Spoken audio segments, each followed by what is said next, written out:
કેમ છો વિદ્યાર્થી મિત્રો? Good morning. હું પ્રવીણ ભાખર ફરી આજ એક વખત તમારું સ્વાગત કરું છું મારી યુટ્યુબ ચેનલની અંદર. ચાલો વિદ્યાર્થી મિત્રો, આજે ધોરણ 11 વિષય અંગ્રેજી યુનિટ નંબર 4 જે છે એના વિશે આપણે અભ્યાસ કરવાનો છે. આજે ચોથો યુનિટ જે છે એનું નામ આપ્યું છે, ટાઇટલ આપેલું છે માઇન્ડ, બોડી એન્ડ મેડિસિન.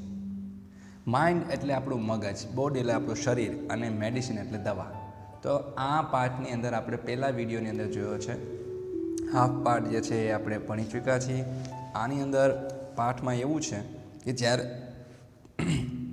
કેટલાક માણસો જે છે એ સાયકોલોજીકલી રીતે ડિસીઝમાં ફેલાયેલા હોય, સાયકોલોજીકલી એટલે કે માનસિક બીમારીની અંદર ફસાયેલા હોય, કેટલાક જે છે બોડી ફિઝિકલી જે કંઈ ડિસીઝ જે છે રોગની અંદર ફસાયેલા હોય. તો આ જે માનસિક રોગ જે છે એની દવાઓ અને જે ફિઝિકલ જે કંઈ રોગ જે છે એની દવાઓ એટલે કે મેડિસિન, એના વિશે આપણે અભ્યાસ કરવાના છીએ. તો લાસ્ટ વિડીયોની અંદર આપણે જોયું હતું કે દરેક વ્યક્તિઓ જે છે એક સરખા હોતા નથી. એના રંગ, રૂપ, કદ, આકાર, ભાષા, સ્વભાવ બધાની અંદર અલગ અલગ ચેન્જીસ હોય છે. જો આપણે ખુશ રહેવું હોય, આપણે આનંદિત રહેવું હોય તો આ બધા વ્યક્તિઓના સ્વભાવ વિશે આપણે જાણી લેવું જોઈએ, બરાબર. અને શું આપણા હિતમાં છે, શું આપણા અહિતમાં છે, એના વિશે પણ જાણી લેવું જોઈએ. એ આપણે પહેલાં પેરેગ્રાફની અંદર જોયું હતું લાસ્ટ વિડીયોની અંદર. ત્યાર પછી એમ કીધું છે કે Ayurveda, according to Ayurveda, physically disease occur mainly owing to external factor like a wrong diet or exposure to the pathogen. એમ કહી શકાય કે સામાન્ય રીતે જોઈએ ને તો કે જે શરીરને લગતા જે કંઈ બીમારી છે એ બહારથી આવે છે. ન ખાવાની વસ્તુ આપણે ખાઈએ છીએ અથવા તો જીવાણુવાળું, ફૂગવાળું આવી પડતર વસ્તુ આપણે ખાઈએ એટલે રોગ થાય છે. ઓકે, માનસિક રોગ જે છે ને એ અંદરની પ્રક્રિયાથી થાય છે. એટલે કે નેગેટિવ ઇમોશન જેને કહી શકાય, બરાબર. નકારાત્મક ભાવનાઓથી માનસિક રોગો છે થઈ શકે, હતાશ થઈ શકે છે. તો એના વિશે આપણે લાસ્ટ વિડીયોની અંદર ડિસ્કસ કરી હતી. ઘણી બધી ચર્ચાઓ જે છે આ માનસિક રોગ અને શારીરિક રોગ વિશે આપણે કરી હતી કે અત્યારે મોટાભાગના લોકો જે છે એ શારીરિક રોગથી મુક્ત થઈ ચૂક્યા છે. સરસ મજાનું ખાવાનું મળે છે, સરસ મજાનું આશરો રહેવાનું ઘર જે છે, વાતાવરણ આ તે સમથિંગ જે કંઈ જે છે અનુકૂળ સારું છે, તો શારીરિક રોગ ઓછા થાય છે. વધારે વધારે રોગ થતા હોય તો માનસિક. લોકો તે ટેન્શન, સ્ટ્રેસની અંદર સતત ફસાયેલા હોય છે, બરાબર. તો આપણે આના વિશે વાત કરી હતી. લાસ્ટમાં આપણે જોયું હતું કે ભાઈ આપણે માત્ર જ્યારે બીમાર થાય ત્યારે માત્ર આ મેડિકલે જે એન્ટીબાયોટિક જે દવાઓ છે, પિલ્સ જે છે એ લઈ લઈએ છીએ અને આપણે એ ખાઈએ છીએ અને પલભરની અંદર સાજા થઈ જાય છે. પણ આ દવાઓ છે ને લાંબે ગાળે આપણને અસર કરતી હોય છે, નુકસાન કરતી હોય છે. તો આ પાઠની અંદર તમને એવું કહેવા માગે છે કે એન્ટીબાયોટિક દવાઓ જે કંઈ મેડિકલમાં લ્યો છો એની જગ્યાએ જો તમે આયુર્વેદ ઉપર વિશ્વાસ રાખો, દેશી દવાઓ જે છે અથવા તો આયુર્વેદ જે છે, ઔષધિઓ, એના ઉપર જો તમે વિશ્વાસ રાખીને એ તમે લેશો તો લાંબે ગાળે એ રોગ છે ને એ તો મટી જશે, રોગ તો જતો રહેશે, પણ લાંબે ગાળે કંઈ નુકસાન પણ નહીં થાય અને ફરી વખત રોગ પણ નહીં થાય. તાત્કાલિક રોગથી છુટકારો મેળવવા કરતાં એને મૂળ જડમાંથી જે છે કાઢવાનું કાર્ય જે છે એ આયુર્વેદ કરે છે. તો હવે આપણે આ વિડીયોની અંદર જે છે એ જોવાનું છે. આ વિડીયોની અંદર છે લેવલ ઓફ આયુર્વેદિક હિલિંગ. અહીંથી આપણે પાઠ શરૂ કરીએ છીએ. અહીંયા સુધીનો પાઠ જે છે એ આપણે લાસ્ટ વિડીયોની અંદર છે એ જોયો છે. હવે આ પાર્ટ 2 જે છે એના વિશે આપણે અભ્યાસ કરશું કે level of Ayurvedic healing. Healing એટલે સાજું થવું. આયુર્વેદની અંદર કઈ રીતે સાજા થઈ શકાય, એના કેટલા લેવલ જે છે એના વિશે આપણે અભ્યાસ કરવાના છે. જોયું, Ayurveda recognise 4 primary level of healing. Ayurveda જે છે ને એ 4 પ્રકારના પ્રાઇમરી લેવલ જે છે સાજા કરવાના એમાંથી એ જાણીતું છે, રિકોગ્નાઇઝ છે, ઓળખાય છે.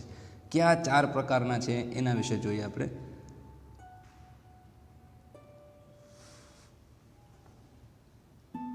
ચલો, પહેલું જે છે disease treatment.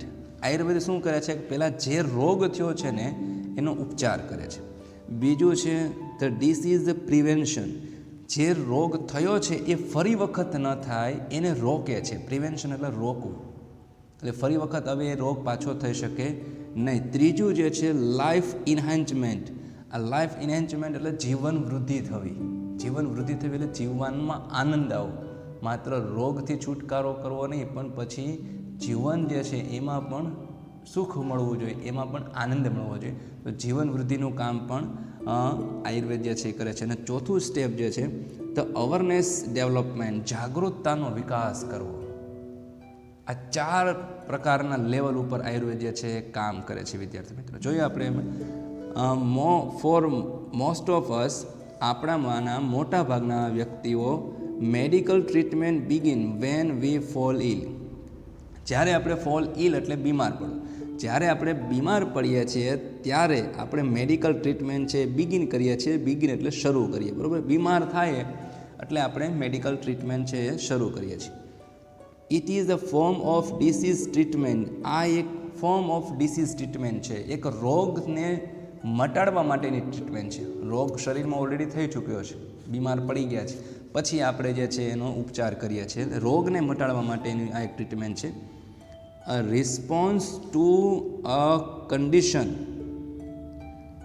Response to a condition that has already occurred, બરાબર. આ એક રિસ્પોન્સ જવાબદાર છે to a condition that has already occurred, બરાબર. અક્યુર્ડ એટલે રોગ થઈ ચૂક્યો છે, ઓલરેડી રોગ થઈ ચૂક્યો છે, એને મટાડવા માટેની આ એક ટ્રીટમેન્ટ જે છે શરૂ કરી છે. તો આયુર્વેદ એમ કહે છે કે ભાઈ રોગ થઈ ગયા પછી તમે એને રોગ મટાડવાની ટ્રીટમેન્ટ કરો છો એ ખોટું છે, પણ રોગ ન થાય એની પહેલાં શું કરવું જોઈએ એ આયુર્વેદ આપણને શીખવાડે છે. આગળ કહે છે કે it aim is a fixing something already broken. આ જે ડિસીઝ ટ્રીટમેન્ટ જે છે, જે રોગ થઈ ચૂક્યો છે એનું ડિસીઝ ટ્રીટમેન્ટ જે છે એનું એમ શું છે? એમ એટલે હેતુ શું છે? કે ફિક્સ કરવું, સાજું કરવું. શું સાજું કરવું? કે જે ઓલરેડી બ્રોકન, કે જે આપણા શરીરમાં જે અનબેલેન્સ થઈ ગયું છે, અસ્ટેબલ થઈ ગયું છે, તાવ આવી ગયો છે, શરદી થઈ ગઈ છે, જે કાંઈ છે, જે કાંઈ તૂટ્યું છે, જે કાંઈ ઘટ થઈ છે શરીરની અંદર, વિટામિન આ તે સમથિંગ, એના લીધે જે કાંઈ રોગ થયો છે એને સાજું કરવું ને એ એનો એમ હોય છે, બરાબર. જે કાંઈ ટ્રીટમેન્ટ, મેડિકલ ટ્રીટમેન્ટ છે તેનું. હાવેવર, તેમ છતાં, if medicine begins with the treatment of disease it is failure. આ મેડિસિન બિગિન્સ એટલે શરૂ કરે છે, દવાઓ છે શરૂ કરે છે, with the treatment of disease. જે કાંઈ રોગ થઈ ચૂક્યો છે એની ટ્રીટમેન્ટ કરવાનું આ દવાઓ છે શરૂ કરે છે. ઇટ ઇઝ ફેલ્યોર, તે નિષ્ફળ જાય છે, આ ખોટું છે. બિકોઝ, કારણ કે ધ ડિસીઝ ઇઝ ઓલરેડી હાર્મિંગ અસ. આ જે રસ્તો છે ને એ ખોટો છે, કારણ કે ઓલરેડી રોગ જે છે એણે આપણને નુકસાન પહોંચાડી દીધું છે. ઓલરેડી હાર્મિંગ અસ, કે તાવ આવી ગયો છે અને પછી તમે દવા લ્યો છો અને સાજા થાવ છો, એ ખોટી ટ્રીટમેન્ટ છે. તાવ ન આવે એના માટે જવાબદાર પહેલાં તમે હોવા જોઈએ.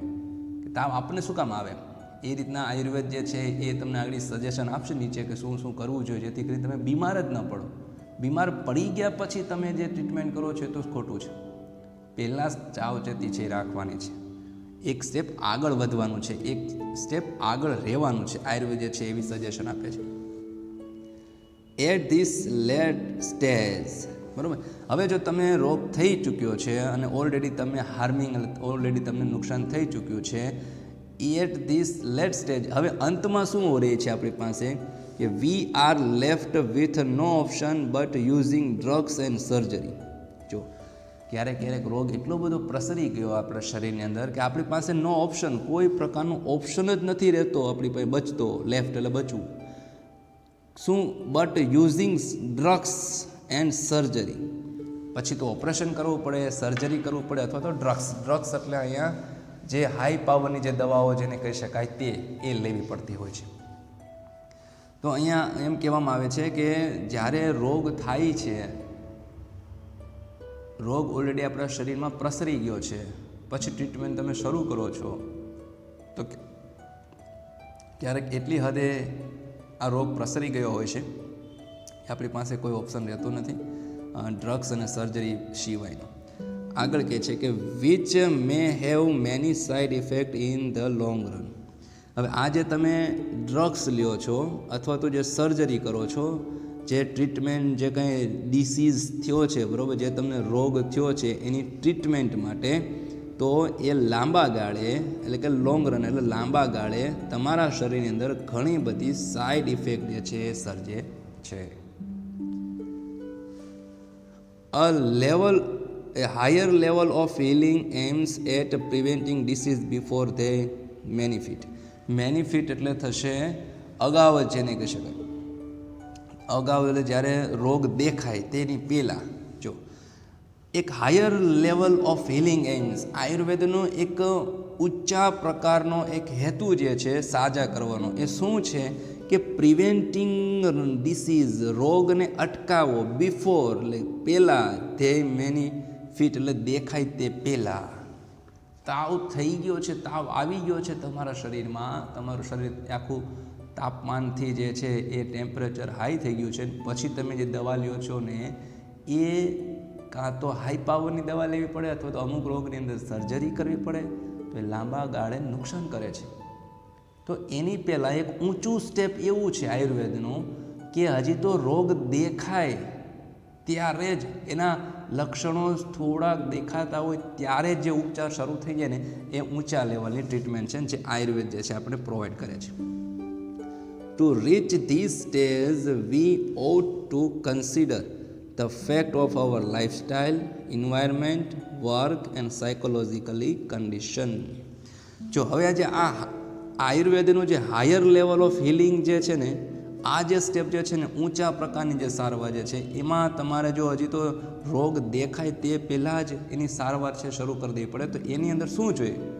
ટુ રીચ ધીસ સ્ટેજ, જો આ સ્ટેજે પહોંચવું હોય ને તો વી ઓટ ટુ કન્સિડર, આપણે વિચાર કરવો જ પડશે the fact of our lifestyle, આપણી જે જીવવાની જે ઢબ છે, આપણું જે વાતાવરણ છે, આપણું જે વર્ક છે અને આપણું જે સાયકોલોજીકલ એટલે કે માનસિક જે કન્ડિશન જે છે એને સમજવી ખાસ જરૂરી છે. આપણે બીમાર પડીએ છીએ તેની પાછળ આપણું કામ પણ ક્યાંક જવાબદાર છે, જે કામ તમે કરો છો તે, વાતાવરણ પણ જવાબદાર છે, આપણી લાઈફસ્ટાઈલ પણ જવાબદાર છે. ન જવાની જગ્યાએ જાઓ, ન ખાવાની વસ્તુ ખાઓ, ન જોવાની વસ્તુઓ તમે જુઓ, સાયકોલોજીકલી કન્ડિશન પણ જવાબદાર છે. તો આપણે આ ઊંચા પ્રકારનું જે લેવલ જે છે કે રોગ થાય એની પહેલાં જ રોગને અટકાવો, એ ઊંચા પ્રકારની એક ટ્રીટમેન્ટ છે. તો ત્યાં સુધી આપણે પહોંચવું, to reach the stage, A stage સુધી પહોંચવું હોય તો આપણે આપણી લાઈફસ્ટાઈલ પહેલાં સમજવી પડશે, આપણું વાતાવરણ સમજવું પડશે, એમાં ચેન્જ લાવવો પડશે, વર્કની અંદર ચેન્જ લાવવો પડશે, સાયકોલોજીકલી કન્ડિશન છે એ પણ ચેન્જ કરવી પડશે. ઓકે, આગળ જોઈએ. We must eliminate the wrong factor in our daily lives. Eliminate કરવું એટલે ડિલીટ કરવું, જતું કરવું. પહેલાં તો આપણે શું ડિલીટ કરવું પડશે? રોંગ ફેક્ટર, જે ખોટા પાસાઓ છે, અવર ડેઇલી લીવ્સ એટલે જે કંઈ આપણા જીવનની અંદર ખોટા પાસાઓ છે ને ખોટું કરીએ છીએ ને એ બધું બંધ કરવાનું. That make us helpless to disease. આ જે છે ખોટા પાસાઓ જો ડિલીટ કરશો ને તો એ રોગ જે છે ને એને હેલ્પલેસ કરશે, એને મજબૂર કરશે. રોગ આવશે નહીં, રોગ મજબૂત થઈ જાય. પણ તમે ન ખાવાની વસ્તુઓ તમે ખાઓ છો, વાસી પડેલી વસ્તુઓ, ફૂગ થયેલી, એની અંદર જીવાણું થઈ ગયેલી વસ્તુઓ તમે ખાઓ છો તો તમે 100% બીમાર પડવાના છો. પણ એની કરતાં તમે જો રોંગ ફેક્ટર જે છે એ બધું ડિલીટ કરી નાખો, સારી લાઈફસ્ટાઈલ જીવો, સારા વાતાવરણમાં રહ્યો, સારું કામ કરો, માનસિક સ્થિતિ પણ સારી જાળવો, પોઝિટિવ વિચાર કરો, તો રોગ પણ જે છે ને એ હેલ્પલેસ થઈ જાય છે, હેલ્પલેસ ટુ ડિસીઝ. રોગ પણ તમારી સુધી પહોંચી શકતો નથી. ટુ સમ એક્સટેન્ટ, અમુક લેવલે we are always sick because our life itself unstable. કેટલેક સ્તરે જોઈએ ને તો આપણે હંમેશને માટે બીમાર જ હોય છે. અમુક લોકો એવો હોય 365 દિવસ બીમાર જ હોય. વી આર ઓલવેઝ સિક, હંમેશને માટે બીમાર જ હોય છે. બિકોઝ, કારણ કે અવર લાઈફસ્ટાઈલ ઇઝ અનસ્ટેબલ, આપણી જે લાઈફસ્ટાઈલ જે છે, જીવન જે શૈલી જે છે અનસ્ટેબલ છે, ભાઈ અસ્થિર છે. ફિક્સ સમયે ખાતા નથી, ફિક્સ સમયે સૂતા નથી, ફિક્સ સમયે ઉઠતા નથી, કંઈ પ્રકારનું સ્ટેબલ છે જ નહીં. ક્યારેક બપોરે 12 વાગે જમે, ક્યારેક 1 વાગે, ક્યારેક 3 વાગે, ક્યારેક 1:30 વાગે, ક્યારેક 2:30 વાગે, ક્યારેક ન જમે, ક્યારેક 4 વાગે, આવું બપોરે જમવાનું. એવી રીતે સૂવાનું હોય, ક્યારેક 8 વાગે સૂવે, ક્યારેક 12 વાગે, ક્યારેક 1 વાગે. તો આવી રીતે તમે જે જીવન જીવો છો ને અનસ્ટેબલ કહેવાય, સ્થિરતા હોવી જોઈએ. There are always some disease attacking us. જો તમારી લાઈફસ્ટાઈલ જે છે ને એ અનસ્ટેબલ હશે ને તો કેટલાક ડિસીઝ જે છે ને એ સતત આપણી ઉપર એટેક કરતા રહેશે. અને particularly in change of seasons or in the એઝિંગ process. અને ખાસ કરીને આ ડિસીઝ જે છે, રોગ જે છે, એ આપણા ઉપર ક્યારે એટેક કરે છે તો ખાસ કરીને પર્ટિક્યુલર એટલે ખાસ કરીને ચેન્જ ધ સિઝન, ઋતુ ચેન્જ થાય, શિયાળામાંથી માનો કે ઉનાળો થાય, ઉનાળામાંથી ચોમાસું થાય, ઋતુ ચેન્જ થાય ત્યારે, અને ધ એઝિંગ પ્રોસેસ, વૃદ્ધ થાય ત્યારે માણસો વધારે બીમાર પડતા હોય છે. Health is a matter to continually adjust like navigating a ship upon a sea. એક તંદુરસ્તી છે, એક એવી બાબત છે, એક એવી મેટર છે કે જેને સતત જે છે ને જાળવતી રહેવી પડે. લાઇક જેમ કે નેવિગેટિંગ શિપ અપોન સી, સમુદ્ર ઉપર ચાલતું જે નેવિગેશન શિપ જે છે, જહાજ જે છે તે એને સતત જાળવતું રહેવું પડે. જો પાણીના જે કાંઈ હલેસાઓ છે આવતા હોય, જહાજ હાલક ડોલક થતું હોય, મોજા ઉછળતા હોય, ક્યારેક શાંત હોય, તેમ સતત પાણી સ્થિર નથી. પાણી જે છે એ વાતાવરણ પ્રમાણે, હવાની ગતિ પ્રમાણે ઊંચા નીચું પાણી થતું જતું હોય, તો શિપને પણ ઊંચા નીચું કરે, હાલક ડોલક કરે, અને સતત નેવિગેટિંગ કરવું પડે, સતત એને જાળવવું પડે, તો જહાજ જે છે એ સામે કાંઠે પહોંચી શકે. તો એમ આપણું શરીર જે છે ને એને સતત એડજસ્ટ કરવું રહેવું પડે. ઋતુ ચેન્જ થતી હોય, બરાબર, અમુક પ્રકારની ઉંમર થતી હોય ત્યારે કેવી વસ્તુ ખાવી ન ખાવી, તો આમ આપણા શરીરને પણ આમ જહાજની જેમ સતત જાળવતું રહેવું પડે. અવર health is an ongoing concern. આપણી તંદુરસ્તી પણ આવી જ કંઈક બાબત છે વિચારવા જેવી, કે આપણી તંદુરસ્તી છે ને એને પણ સતત જાળવતી રહેવી પડે આ જહાજની જેમ. આગળ કહે છે the third level of treatment is life enhancement therapy. ત્રીજા પ્રકારની જે આયુર્વેદની જે ટ્રીટમેન્ટ છે ને જીવન વૃદ્ધિ છે. જીવન વૃદ્ધિ એટલે શું? કે આમ જીવન જીવવું તો ખરા, પણ તંદુરસ્તીથી જીવવું. માણસ અમુક 100 વર્ષના જીવે, પણ એ છેલ્લા 50 વર્ષનો થયો હોય ત્યારથીના બાકીના 50 વર્ષ સુધી સતત ખાટલાની અંદર બેઠો બેઠો જીવતો હોય, એને જીવન વૃદ્ધિ ન કહેવાય. એકદમ હેલ્ધી, તંદુરસ્તી, એકદમ ફિટ જીવન જે છે જીવવું, એને જીવન વૃદ્ધિ કહેવાય. તો આ આયુર્વેદ જે છે ને એનું એક સ્ટેપ છે, ત્રીજું સ્ટેપ છે આયુર્વેદ. શું સ્ટેપ છે? કે જીવન વૃદ્ધિ કરવી. which aim at improving our vitality and enability us to live longer. જો which aim, એનો હેતુ, આ જે લાઈફ ઇન્હેન્ચમેન્ટ જે છે થેરાપી, એનો હેતુ શું છે? એમ શું છે? ઇમ્પ્રુવિંગ એટલે સુધારવું, અવર વિટાલિટી એટલે આપણી થશે જીવન શક્તિ, એન્ડ એનેબલિંગ અસ, એનેબલિંગ એટલે થશે શક્તિવાન, જીવન શક્તિને સુધારવી અને શક્તિવાન બનવું, અને લીવ લોંગ અને જાજુ જીવવું, આ એનો મેઇન હેતુ છે.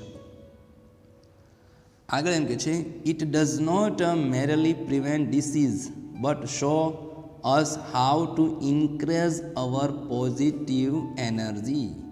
આ જે લાઈફ ઇન્હાન્ચમેન્ટ થેરાપી જે છે એનો હેતુ શું છે? કે ભાઈ આપણને શક્તિ, જીવન શક્તિ વધારવી અથવા તો શક્તિવાન બનાવવા. ઇટ ડઝ નોટ, તે છે ને એ રોગને અટકાવતું નથી.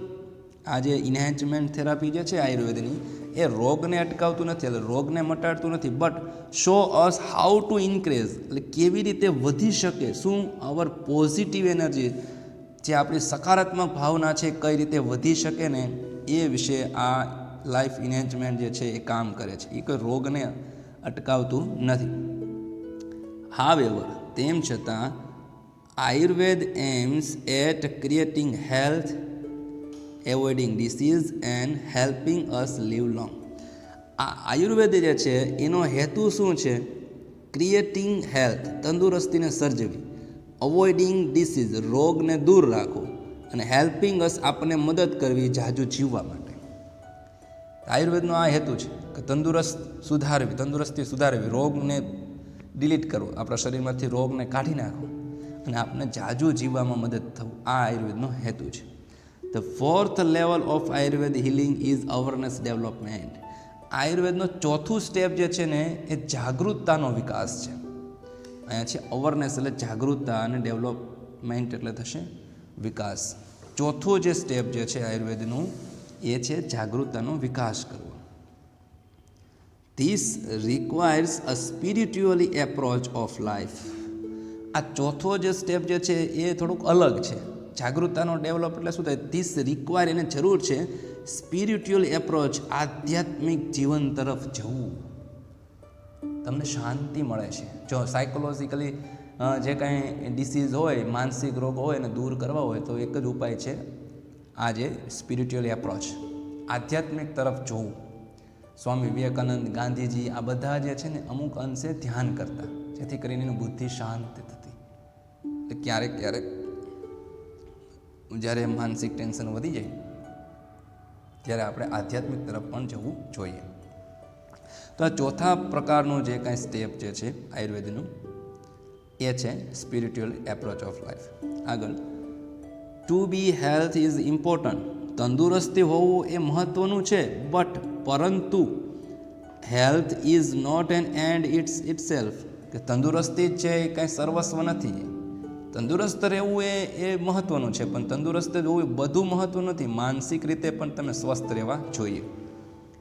It is not enough merely to prolong our lives and have better energy to do the things we want. અહીંયા શબ્દ આપ્યું છે પ્રોલોંગ એટલે લંબાવું.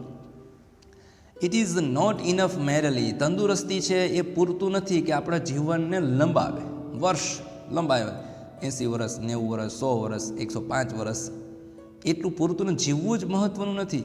But have better energy to do things we want, આપણે જે કામ કરવા ઈચ્છતા હોય ને એમાં આપણે સારામાં સારી શક્તિથી એ કામ કરી શકીએ, ટુ ડુ એવું હોવું જોઈએ. હોય 50 વર્ષની ઉંમર, પણ આમ જોશો તો આમ 80-85 વર્ષના થયા હોય એવા વ્યક્તિઓ અમુક થઈ ગયા હોય. ઊભા ન રહી શકતા હોય, બેસી ન શકતા હોય, ખાઈ ન શકતા હોય 50 વર્ષની ઉંમરમાં. અને અમુક વ્યક્તિઓ છે 80-85 વર્ષે પહોંચ્યા હોય તેમ છતાં એકદમ ફિટ હોય છે. તો એની અંદર છે ને જાગૃતતાનો વિકાસ છે, કંઈક કરવાની ઈચ્છા છે, કંઈક મેળવવાની ઈચ્છા છે, જીવવાની ઈચ્છા છે. અમુક લોકોને જીવવાની ઈચ્છા મરી ગઈ હોય છે.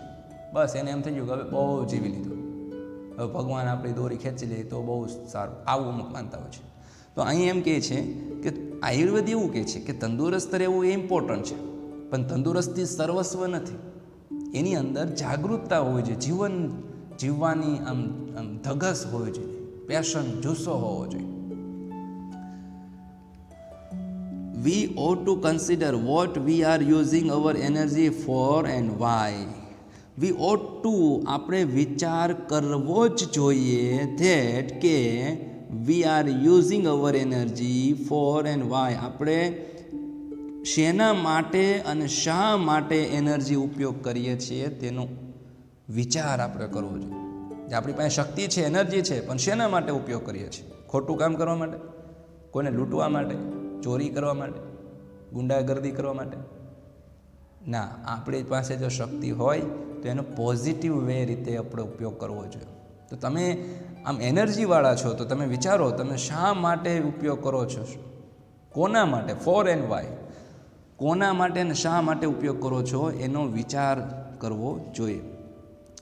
The quality of awareness is the real fruit of all we do. આપણે જે કરીએ છીએ એના જો રિયલ ફ્રૂટ, એના સાચા જો ફળ હોય ને તો એ છે અવરનેસ, આપણી જાગૃતતા જે છે તે. It is hour ultimate expression, આ આપણું અંતિમ એક એક્સપ્રેશન છે, અંતિમ એક હાવભાવ છે, અંતિમ એક લક્ષ્ય છે. The essence of who we really are.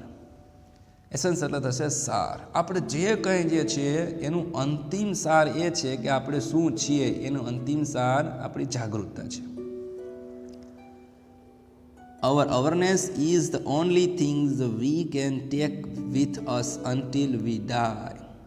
આપણે જ્યારે મરીએ ને ત્યાં સુધી, until ત્યાં સુધી, with us આપણી સાથે રહે છે. કોણ રહે છે? અવરનેસ, આપણી જાગૃતતા.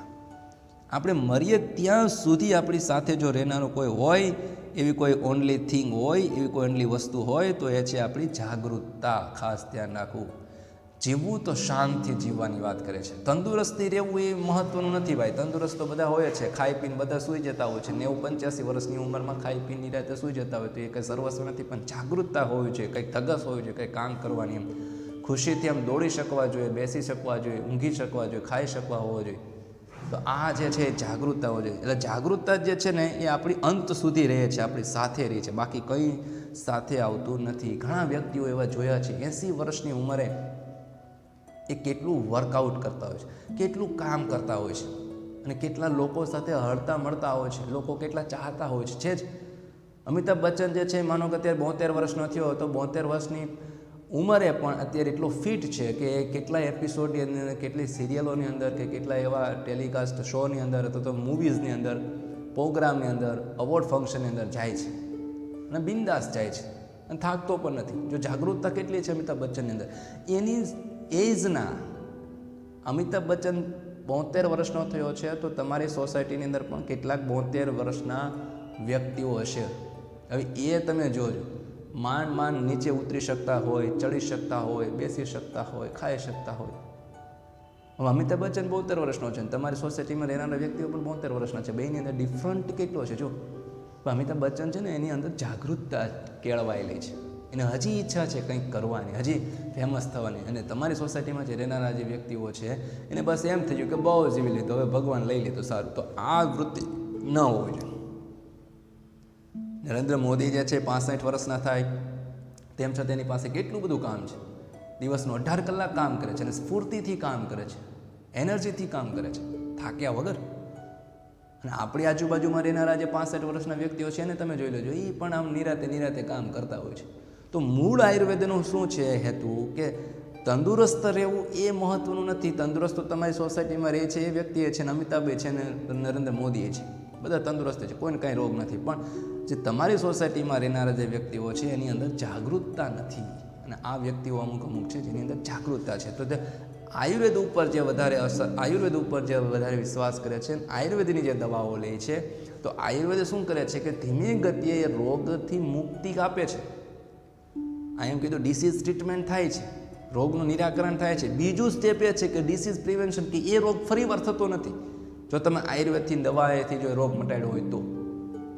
અને ત્રીજું એ છે કે જીવન વૃદ્ધિ વધારે અને જે જાગૃતતાનો વિકાસ કરે, જીવવાની મજા આવે, સાઈડ ઇફેક્ટ કોઈ પ્રકારની થતી નથી. તો અહીંયા એમ કે છે, આગળ જોઈએ આપણે, જો ખરો અર્થ આપણો હોય તો એસેસ એટલે ખરો સાર જો હોય તો જાગૃતતા છે કે જે આપણે મરીએ ત્યાં સુધી આપણી સાથે રહેશે. It continuous to grow even when the body and mind decline. જો જ્યારે આ બોડી અને માઇન્ડ એ કામ કરવાનું બંધ કરી દે, ડિક્લેનિંગ, કામ કરવાનું બંધ કરે, ત્યારે પણ આ જાગૃતતા જે છે સતત ગ્રો કરે છે, સતત વિકાસ કરે છે. થસ આ રીતે it is our greatest aid in the aging process. Aid એટલે થશે સહારો.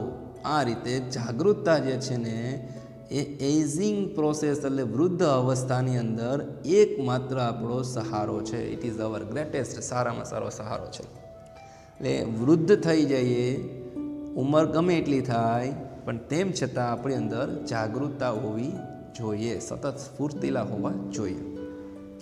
This is the ultimate goal of Ayurveda. Ayurveda જે છે એનો અંતિમ જે ગોલ જે છે, ટાર્ગેટ છે, લક્ષ્ય જે છે એ છે કે which am it releasing us from all sorrow and suffering. Sorrow એટલે થશે દુઃખ, અને સફરિંગ એટલે થશે પીડા, અને રિલીઝ કરવું એટલે મુક્ત કરવું, એમ એટલે થશે હેતુ. તો આયુર્વેદ જે છે એનો હેતુ શું છે? આયુર્વેદનો મેઇન હેતુ શું છે કે તમને જે આ સોરો જે છે, દુઃખ જે છે, અને તમને જે આ સફરિંગ જે છે, દુઃખ અને પીડાથી મુક્ત કરાવે છે, રિલીઝ કરે છે. શું કરે છે? રિલીઝ કરે છે આયુર્વેદ. એ મેઇન હેતુ એનો છે. True awareness is the ultimate care for all physically psychologically disorder. True awareness, સાચી જાગૃતતા એ છે જે અલ્ટિમેટ છે, અલ્ટિમેટ કેર છે, સંભાળ છે, અંતિમ ઉપચાર જે છે કોનો? ઓલ સાયકોલોજીકલી ડિસઓર્ડર, જે માનસિક જે રોગ જે છે, માનસિક જે અસ્થિતિ છે, માનસિક જે અસ્વસ્થતા જે છે, એનો અંતિમ જો કોઈ ઉપચાર હોય ને તો એ જાગૃતતા છે. But on understand it we must first look into the mind and its function. આપણે જો ઓલ સાયકોલોજીકલી ડિસઓર્ડર જે છે, જો આપણે બધા માનસિક રોગોથી મુક્ત થવું હોય તો આપણે સમજવું પડશે. શું સમજવું પડશે? First look into the minds. Mind એટલે માઇન્ડ મગજને છે એને સમજવું પડશે અને ઇટ્સ ફંક્શન એની જે કાર્યશૈલી જે છે એને સમજવાનું રહેશે. આપણે આપણું પોતાનું માઇન્ડ, આપણી મગજ, આપણું કાર્યશૈલી આ બધું જે છે એને સમજવાનું પડશે. જે હિતમાં છે એવું જ કામ કરવાનું છે, જે અહિતમાં છે એને છોડવું પડશે, થોડોક બદલાવ લાવવો પડશે, થોડુંક ચેન્જીસ કરવું પડશે, જેનાથી આ ઓલ સાયકોલોજીકલી ડિસીઝ જે છે એ પ્રિવેન્ટ થઈ શકે, રોકી શકાય, મટાડી શકીએ. We had better start from where we are. જ્યાં આપણે છીએ, વેર વી આર, જ્યાં આપણે છીએ ત્યાંથી જ આપણે એક શુભ શરૂઆત જે છે એ કરીએ. એટલે આજ સુધી તમે જે કાંઈ એન્ટીબાયોટિક દવાઓ લીધી છે, જે કાંઈ મેડિકલમાં જેને દવાઓ લ્યો છો, તાવ, શરદી, ઉધરસ, કળતર, માથું, XYZ જે છે તે એને બધાને છોડવાની છે. જાગ્યા ત્યાંથી સવાર એને બધાને છોડી અને આયુર્વેદ ઉપર તમારે જવાનું છે કે બને એટલું તમારા શરીરને આયુર્વેદની દવાઓ છે ને એ લેતું કરો. થોડોક સમય લાગશે વધારે સાજા થવા માટે, પણ એ રોગ ફરી વખત તમને થઈ શકશે નહીં. અને આયુર્વેદ જે છે તમને કોઈ સાઈડ ઇફેક્ટ કરતું નથી, તમને જીવન જીવવાની વૃદ્ધિ કરશે, જાગૃતતા લાવશે. તો આમ આયુર્વેદ જે છે એના વિશે આપણે વધારે ભાર જે છે એ મૂકવાનો છે. અહીંયા પાઠની અંદર આપણે કીધું છે જાગ્યા ત્યાંથી સવારની વાત કરે છે. આપણે જ્યાં છીએ ત્યાંથી આજથી જ આપણે આયુર્વેદ તરફ જઈએ. In this direction our journey proceed. જો ઇન ધીસ ડિરેક્શન, ડિરેક્શન એટલે દિશા, કઈની દિશાની વાત કરે છે તો આયુર્વેદની વાત કરે છે. ભાઈ આયુર્વેદ તરફ જવાની છે. અવર જર્ની પ્રોસીડ, આપણો જે પ્રવાસ જે છે એ શરૂ કરીએ. એટલે આયુર્વેદ તરફ જવાનો આપણે બને એટલું આયુર્વેદ તરફ જવાનો પ્રયાસ કરીએ. તો આયુર્વેદ જે છે એ શું કરે છે કે રોગ થતાં એની પહેલાં જે છે એના લક્ષણ દેખાય ત્યારે જો તમે એ આયુર્વેદની દવાઓ તમે શરૂ કરી દેશો તો એની કોઈ સાઈડ ઇફેક્ટ નથી, પણ એ રોગને થતાં અટકાવશે. રોગ થઈ ગયો છે, તાવ આવી ગયો છે, શરદી થઈ ગઈ છે, આ તે બધા અત્યારના લોકો એવું કરે છે, રોગ થઈ ગયો છે તો તરત જ એની દવાઓ લઈ લે છે, ઇન્જેક્શનો લગાવે છે, એવા ડ્રગ્સ લઈ લે છે, સર્જરી કરી નાખે છે કે જેથી કરીને આપણું શરીર આખું જે છે અનસ્ટેબલ થઈ જાય છે, અનબેલેન્સ થઈ જાય છે, અસ્વસ્થ થઈ જાય છે. પછી જીવન જીવવામાં કંઈ પ્રકારની કોઈ ઈચ્છા રહેતી નથી, કારણ કે દવાઓથી જ એટલું બધું શરીર જે છે એ વળાઈ ગયું હોય કે આપણે આપણા જીવવાની ઈચ્છા રહેતી નથી. તો આયુર્વેદ જે છે એ કરે છે, તમને રોગ મુક્તિ અપાવે છે, પ્લસ એ રોગ ફરીવાર નહીં થાય એની એ ગેરંટી લે છે આયુર્વેદ, અને પ્લસ એને જે જીવન વૃદ્ધિ કરે છે, લાંબુ જીવાડે છે અને જાગૃતતાનો વિકાસ છે તમને આપણા શરીરની અંદર કરે છે. તો વિદ્યાર્થી મિત્રો, અહીંયા આપણે જે યુનિટ જે છે, ચોથો યુનિટ જે છે એનો રીડ 1 જે છે માઇન્ડ, બોડી એન્ડ મેડિસિન જે છે એ આપણે અહીંયા પૂરો કર્યા છે. એટલે અમુક માઇન્ડના રોગ હતા, અમુક બોડીના રોગ હતા, એની દવાઓ જે છે એ આયુર્વેદ ઉપર જવાનું કીધું કે ભાઈ માઇન્ડના જે રોગ છે એની ઉપચાર પણ આયુર્વેદ જે દવા છે, અમુક બોડીના શરીરના જે રોગ જે છે એનો ઉપચાર પણ આયુર્વેદ દવા છે.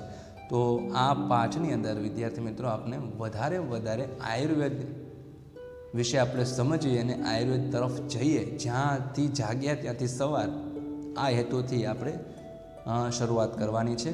અને આજ પછી આયુર્વેદની દવાઓ છે તમે લેશો તો વધારે તમારા શરીરમાં સારું રહેશે અને જીવન જીવવામાં મજા આવશે. તો અહીંયા સુધી આપણે રાખીએ છીએ. નેક્સ્ટ વિડીયોની અંદર આપણે ફરી વખત આપણે મળશું. ત્યાં સુધી thank you, good bye, take care of your self.